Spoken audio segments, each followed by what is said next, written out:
বাদ বাকি সব কলিযুগে পড়া।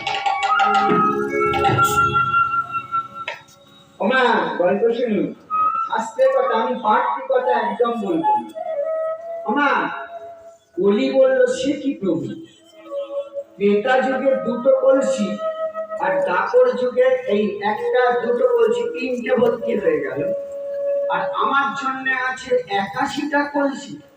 আমি এত পাপি দাবি পাবো ওটা, এত পাপি দাবি পাবো ওটা যে 81টা কলসিতে ভর্তি করবো।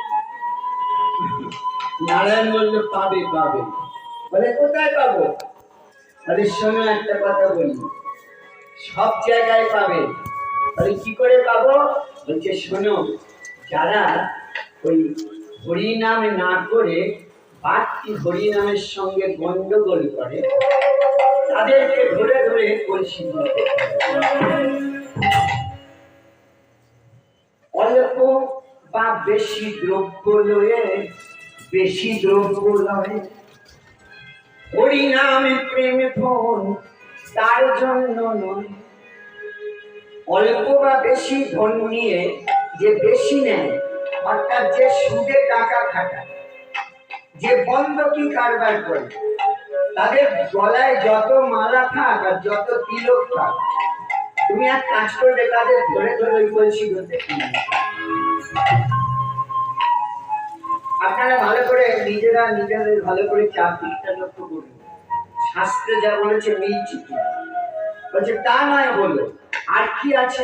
এ তো কয়েকটা কলসি পূর্ণ হলো, আর কি করে পূর্ণ হবে? বলে শোনো জলদি, বলে কি করে পূর্ণ হবে? বলে আরো পাপি টাপি আছে। বলে কি করে পাপি টাপি হবে? বলছি শোনো, যারা ব্রাহ্মণ বৈষ্ণব যদি সুরা পান করে, ভগবান শ্রীহরি থাকে না তার। কোন ব্রাহ্মণ কোন বৈষ্ণব যদি সুরা পানে আসক্ত হয়, ভগবান তার কাছে থাকে না। সে যতই পরিচে ধারী হোক আর যতই তিলক ধারী হোক, তাদের ধরে ধরে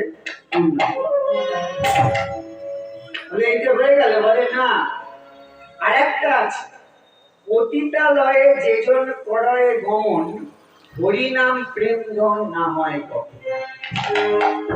যদি কেউ পতিতালয়ে যায়, লক্ষ্য রাখবেন না, এই কলিযুগে বেশিরভাগ লোক পতিতালয়ে যাচ্ছে, তাদের জন্য এই কলসিগুলো পূর্ণ করবে। এই তিনটে কলসি পূর্ণ হয়ে যাবে, দিলে তোমার 81টা পূর্ণ হয়ে যাবে। কলি চলে গেল, গিয়ে নারায়ণের কাছ থেকে গিয়ে এবার লক্ষ্মী দেবীর কাছে গেল। লক্ষ্মী দেবীর কাছে গিয়ে বললো, মাগো আমি কি করব? বলে তুমি বলো কি করব। কলি বলছে, ভালো করে শুনি, মাগো আমার সুদিন উদয় হবে সেদিন, আমার সুদিন উদয়